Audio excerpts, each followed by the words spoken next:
But in the olden days, no one talked about any of this. But now it's so much more visible. Every form of social media, people are telling their stories. And what I love about that is even if a person doesn't feel safe in the place that they are, anywhere in the world, there's someone where they can reach out to and ask, have you had this experience? This is Matt and Lucy, Mind the Gap, a podcast devoted to bridging human divides caused by generational changes, power struggles, and, well, just life. I'm Matt, a master certified coach with over 35 years of experience and writer of the blog Ask Madeleine. And I'm Lucy, a Gen Z college student exploring the perspectives, aspirations, and challenges of my generation in a constantly evolving global landscape. It's hard to be a leader. Understanding unique needs and perspectives of different generations and fostering an environment where everyone feels heard and respected. Our aim is to make that journey a bit easier by diving into the hard topics with you and finding common ground to bridge every kind of gap.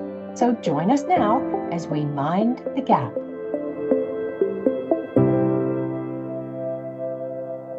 Welcome to this episode of Mind the Gap, where we delve into the diverse ways that different generations approach mental health. Today, we're exploring the generational shift in attitudes towards mental health, the persistence of stigmas, and how we can foster meaningful conversations across age divides. Let's dig in. Joining us are two special guests. First, we have Nate Smith, a Gen Z intern with a keen interest in AI, chatbots, and coding, who's also working at Blanchard Institute. So Nate, can you share a little bit about yourself and maybe your current projects?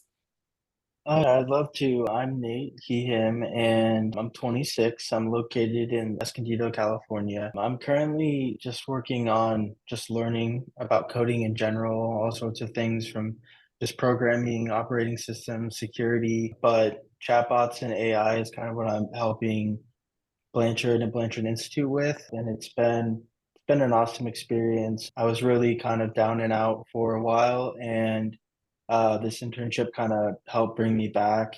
It's been nice to dive back into that.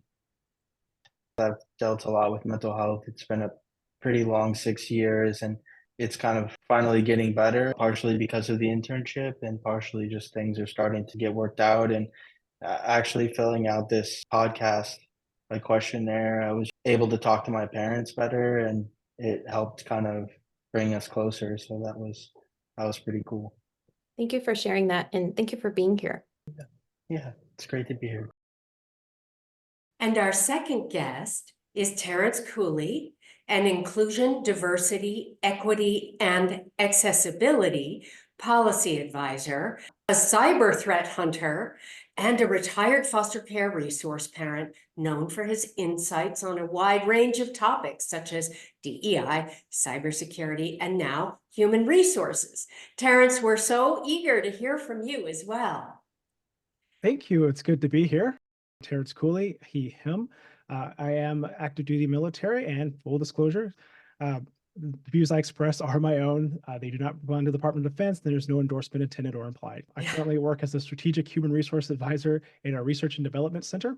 And a lot of what I try to bring to the table is that my principal belief is when you bring teams to the forefront of inclusion, diversity, and really empower them, that's where you pull out that innovation. To have them not only just feel like they belong as part of your organization, but that the people who are leading them are true leaders, not bosses. So you can truly unlock that. So I'm really happy to have this conversation because mental health is at the key of that. And I got to practice slowing down because I get really excited when I talk about this. Let's go ahead and dive right in. We're here to talk about mental health. Here's what we know. There's a rising global prevalence of mental health conditions. World Health Organization reports that 1 in every 8 people globally, or over 970 million people, live with a mental health disorder such as depression, anxiety, bipolar disorder, etc. And the National Alliance on Mental Illness survey revealed that mental health conditions often start at a young age, with an estimated 50% starting by age 14 and 75% by mid-20s. Depression, anxiety, dementia, and other cognitive disorders, all mental health conditions, are the major contributors of disability in older generations and are directly linked to higher mortality rates. So it's not nothing. So let's go ahead and begin our conversation today with talking about our guests' personal journeys and just generational perspectives in general. So Nate, we'd love to hear more about your mental health journey. Could you maybe share an instance when you received advice that maybe seemed disconnected from your generational experience and how you might have navigated that conversation? Yeah, thinking back, I had a roommate and she's over the age of 60. And so she was just stating, that I was acting lazy and taking advantage of my family and like financially and stuff like that. And she just doesn't have the background of to what has gone on in my life over the past 6 years. And that, prior to any of my diagnosis, that I was fully functioning and very capable, and medication sort of took over. It really just slowed me down and made life quite a bit harder. And there was about a 4 month period where all I really did was lay in bed and go to work. And I wasn't on my phone. I wasn't watching Netflix. I was just laying in bed and that's all I could do. And coming out of that, the first thing I was able to do was watch Netflix. And that was like something I was proud of. I was like, I just watched Netflix for 2 hours. I'm gonna lay back down. I personally didn't even know that depression could get that bad until I was like in it myself. She also stated that I didn't have real problems. I didn't have real reasons to be depressed. It kind of just struck me in a weird way. And yeah, that was kind of the most recent like disconnect that I've had with someone and their advice that was, from an older generation. Yeah, thank you so much for Wow. sharing that. As a parent, I have to say that it can be really tricky to distinguish what is kind of within the realm of, I guess, normal for teenagers versus what's a mental health issue. I think anyone who's, a member of the older generation definitely struggles with. But thank you for sharing that, Nate. That sounds hard. Yeah. So let's hear from Terrance. Terrance, you have both personal and professional experience with mental health. How have you seen mental health discussions evolve? Yeah, so when I was younger, and I got to preface this that I'm 35, so that puts me in that category of elder millennial. When I was younger, my family would often tell me that my feelings weren't real, that when I was having a lot of difficulties with getting through circumstances, or we moved frequently as when I was younger. I think I spent maybe a year in most places, and I can officially say I've been to every single state before I was 16 except Hawaii. That was a lot of travel. But when I'm struggling to connect with people, when I'm struggling to make new friends, when I'm struggling to understand the homework assignment because they was taught one way in one school and it's not relevant in another school, that I would just get told, just figure it out. Fast forward to now, when folks and teams that I'm a part of, my son especially, is bringing up these concerns, I'm immediately moving in to say, how can we support you? Where's the disconnect? Where's the struggle? Where are we missing gaps in our training? Where are we missing gaps in our support? Because we're seeing that as a person who's survived a suicide attempt, I know how quickly you can get to that slope when you feel like you're not supported, when you feel like everything is falling away and you have nothing left. So we want to make sure we're always attentive to even these what feels like small things to us when we're functioning, but could be big rocks for anyone who's experiencing this. So I really connect with Nathan's story about going through the medicine, and we can't see what's happening inside someone's mind and what they're trying to push through, what they're feeling. We just see the outward signs of it. So kind of tying it all up, I am a former foster parent. I actually adopted my son out of foster care. So I kind of get both blends of the experience when I'm working with him. He's going to be 17 this September. And there are times when I think I am certain that I am right, and he'll tell me, no, that's not right. Stiff arm me and let me know you need to figure this out. And I got to take a pause because my instincts, the way my parents taught me is, hey, when kids are talking back, you need to discipline them. But I'm stopping, I'm pausing, and I'm listening. Why is he saying this? Why does he feel the need to push back in this way? All right, let's look inward first. That's been a lot of my experience with it, is both understanding where it's coming from our emotional intelligence, or how we are regulating our behavior and our experiences and our expectations, and make sure we're not projecting that onto other people, really pausing and taking in those experiences, having that dialogue, and then being able to provide the appropriate supports and really mean it. That's important. I've had conversations with people who've tried to say they care, and you could tell it just oozes with insincerity and it becomes very insulting.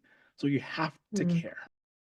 Wow. I think that's a fairly common experience, actually, that young people are told your feelings aren't real. And I think that can make you feel like you're crazy. So you're 35, and then we have our young people.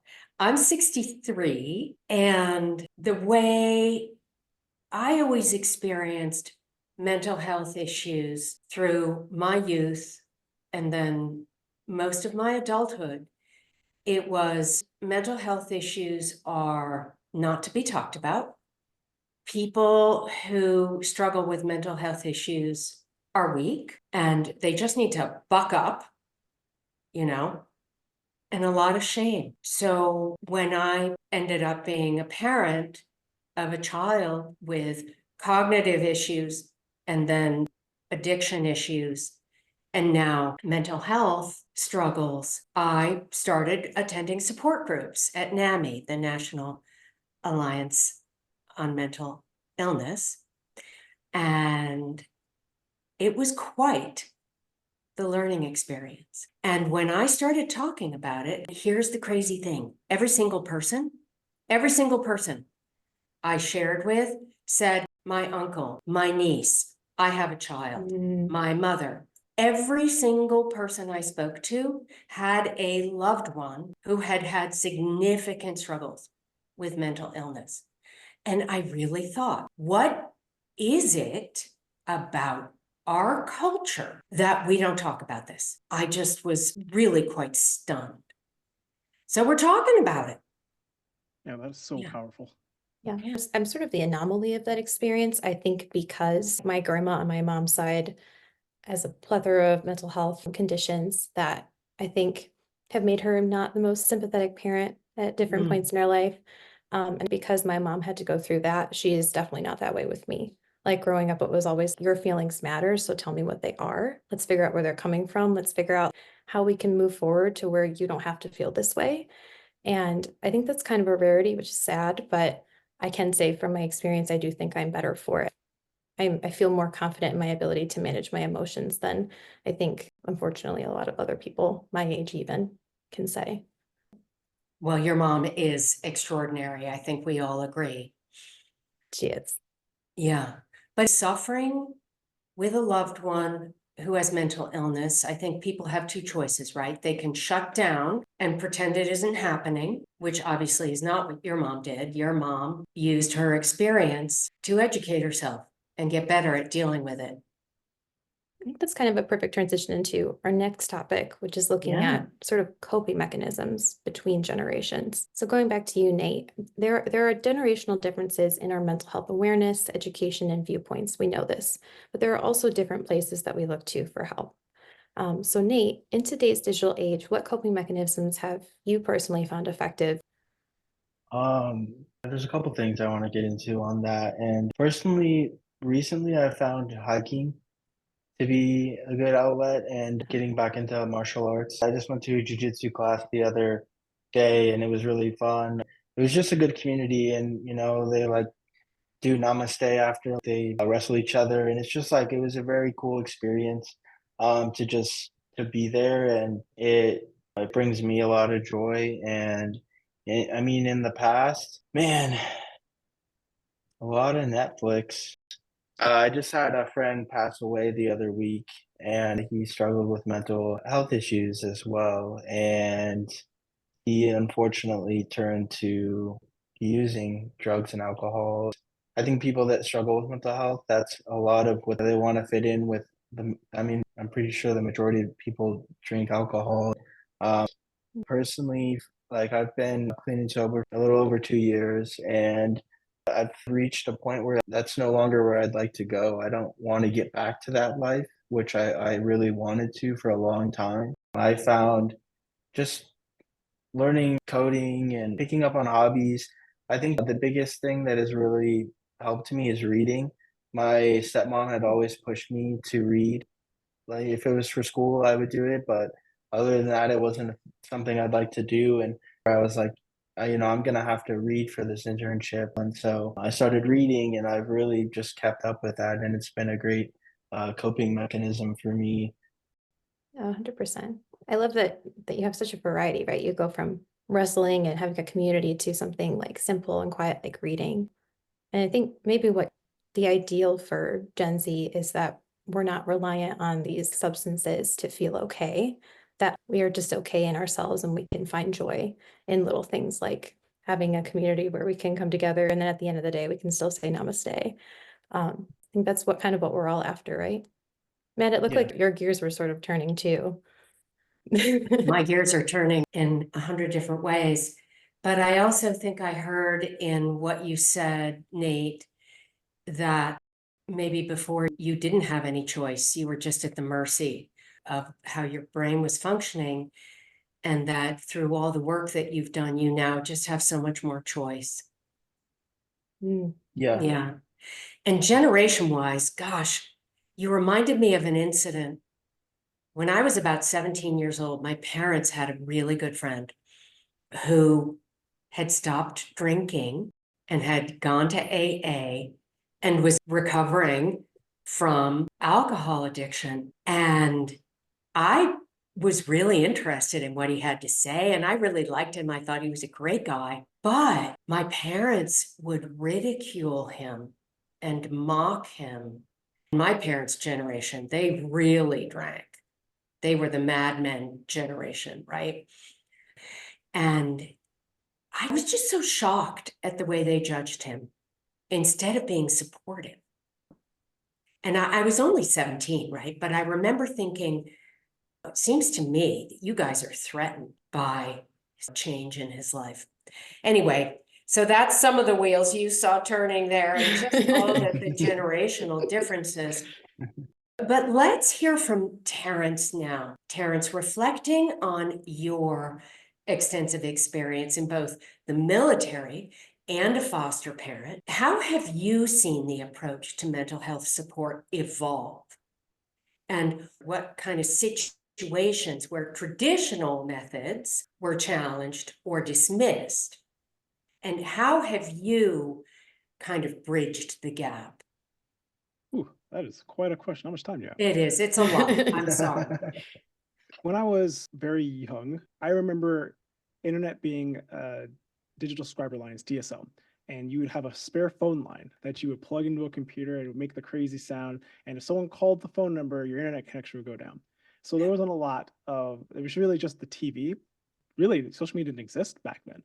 So when I was looking for something to do, I had pretty much two choices: read until my parents kicked me out of the house, which I love reading, and that was one of my great escapes for the majority of my life, and it still is something I am very passionate about today, or get outside and do something. And so what I really like that Nate brought up was that activity is still an important part. And I think what has changed in the last, say, 20 years is, but in the olden days, no one talked about any of this. But now it's so much more visible. You see it everywhere.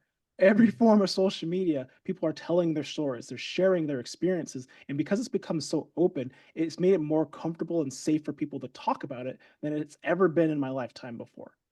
And what I love about that is, even if a person doesn't feel safe in the place that they are, anywhere in the world, there's somewhere where they can reach out to and ask, have you had this experience, anonymously, which is really how you make sure that people can really be themselves, good, bad, and indifferent.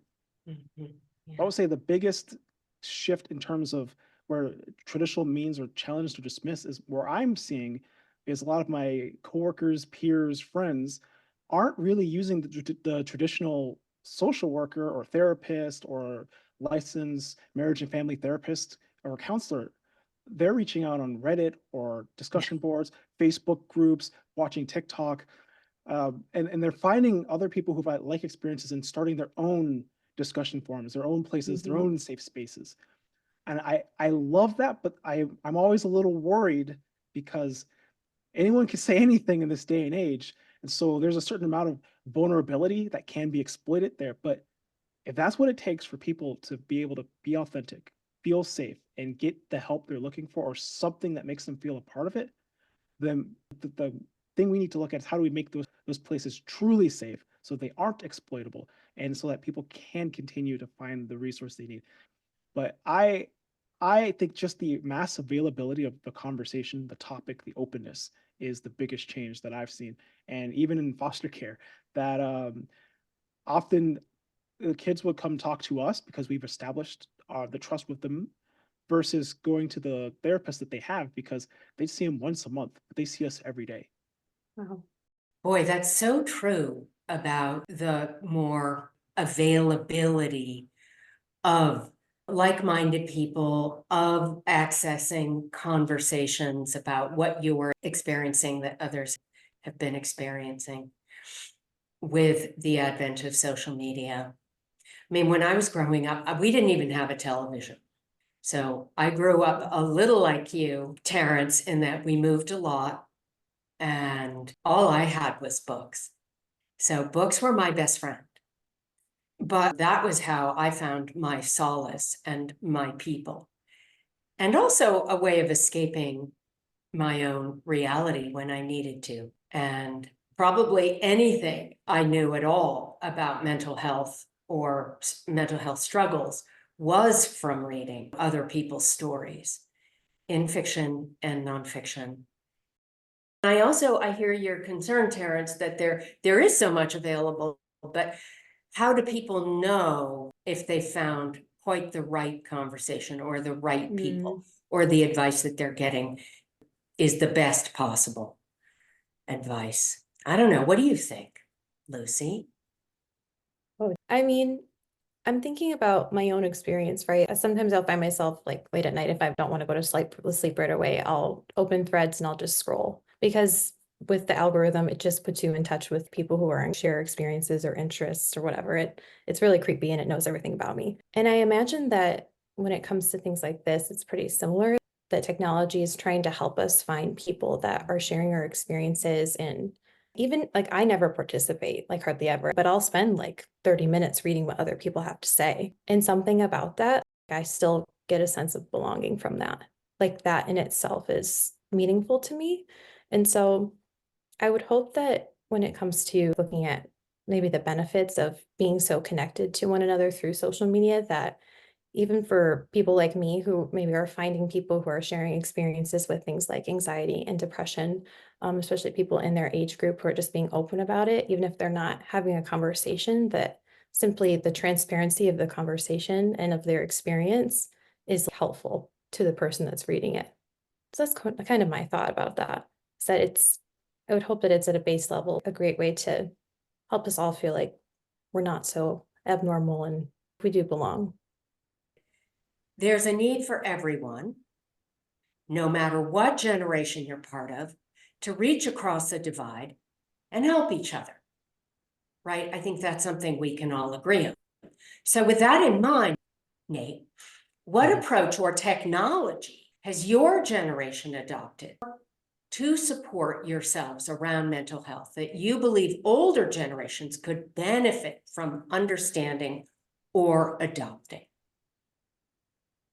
I'm just gonna go on a personal story here. Yeah. For me, I was misinformed on something as far as my like diagnosis, and I found out like 5 years into the 6 year journey that I was misreporting something. I had a spill and I was informed, are you hearing voices or sounds? And I reported like any thoughts whatsoever as hearing voices or sounds for a 5 year period.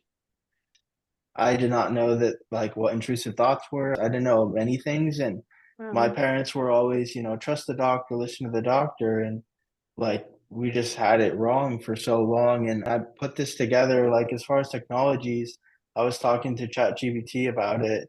And so I was, like trying to figure out how to explain this and put it together because it's a very intense phenomenon. I think the older generation is just like go to the doctor and listen to what he says. If you just go to the doctor, everything's going to get better. And I think that there needs to be more research done as far as like the mental hospital. I think there should be some sort of like a buddy. Like I think you should be allowed to have like a visitor within the hospital just because you don't trust anybody. The doctor's nobody. There's no one you can trust. You talk to people on the phone and that's all you get. And I think there needs to be like a buddy or something in there. And that's hard to communicate. And bridging that gap, I mean, there's some like pretty messed up things that go on in there. It can be very scary. So It's not break your legs, set it, go to physical therapy and you're fine. Many people have had this experience, and I learned this from being in a NAMI support group, that it's a journey. And there are a lot of bad doctors. And there's still so much we don't know. So all the drugs that they are literally experimenting, trying to figure out what drugs do what, which drugs can help, and who they can help. And everyone responds very differently. So I love the idea, Nate, of having a buddy through the whole journey. I mean, our son has had his father who has been heroic, truly, and a lot of support in the whole family. But the idea of having a buddy who has your back in the actual mental hospital, that is actually brilliant. So I don't know, might be an idea whose time has come.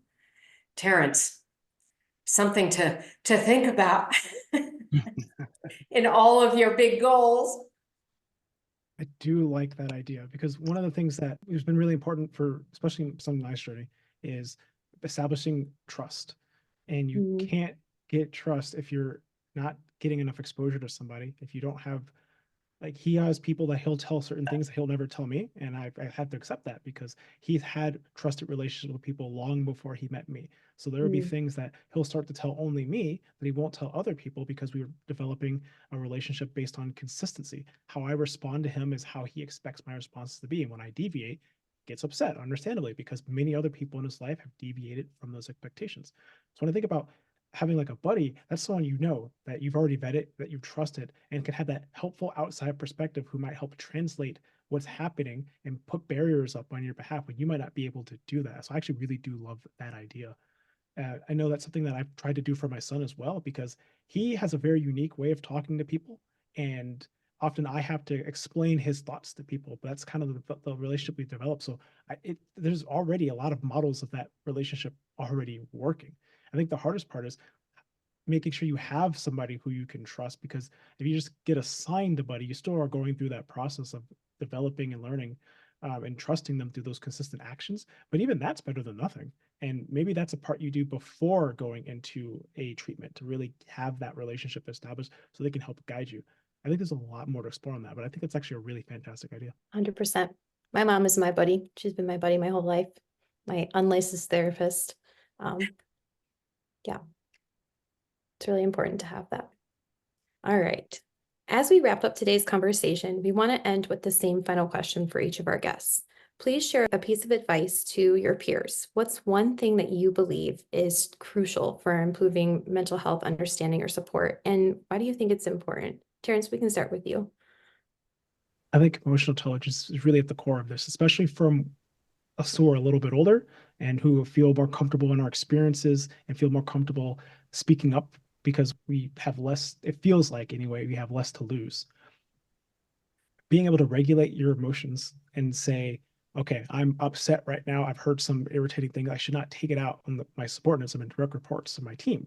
Because if you're in a position of authority and you bring your emotions to the table and you bring someone else down, now you've diminished the operational capabilities of the organization. You've put someone in a space where they're questioning their job security, and now everything else is falling apart for them. That's on top of anything else they have going on in their lives. So we have such an important place in leading conversations with positivity, not toxic positivity. Being positive does not require ignoring people's feelings or their emotions and their well-being, but being able to listen and try to help lift people up, but also empathize, which really means seeing where they're coming from, understanding where they're at, and meeting them there. That's how we can help build resilient teams who understand and trust us when we're giving guidance and direction.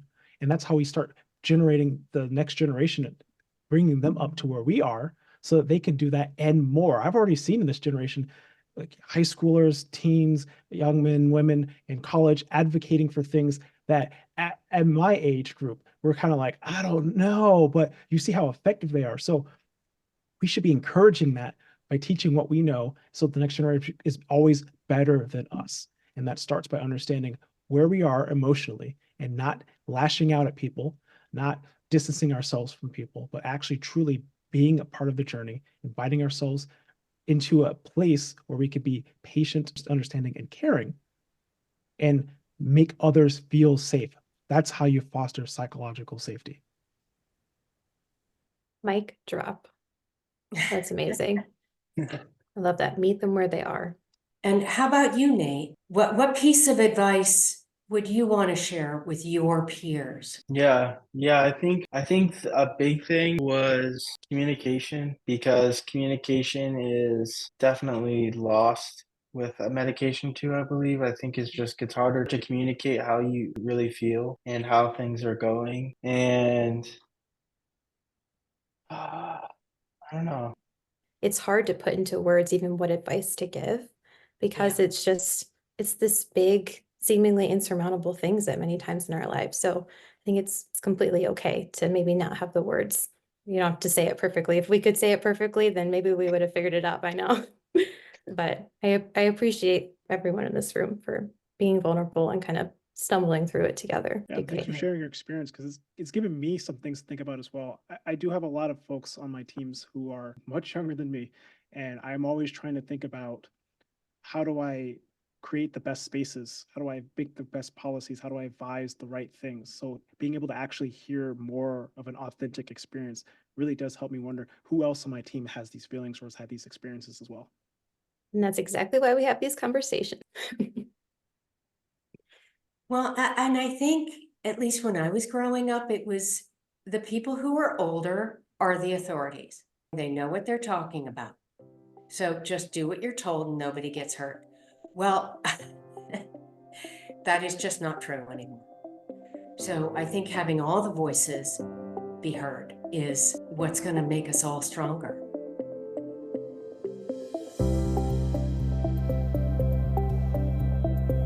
A heartfelt thank you to both of our incredible guests today. Nate, your insights into how Gen Z navigates the complexities of mental health with technology and openness have been truly enlightening. And Terrance, your experiences and advice from a lifetime of leadership and understanding across generations have added invaluable depth to our conversation. We want to thank Laura Dolans, our producer, and of course you, our listeners. Your voices are crucial to this dialogue. What resonated with you? Do you have a story or a piece of wisdom to share? Your input helps bridge the gap and enriches our collective understanding of mental health across generations. Reach out to us at leadify@blanchard.com or engage with us on social media. We're on most major platforms and eager to hear from you. Until next time, keep minding the gap and looking out for one another. Thank you for joining us today on Mind the Gap podcast.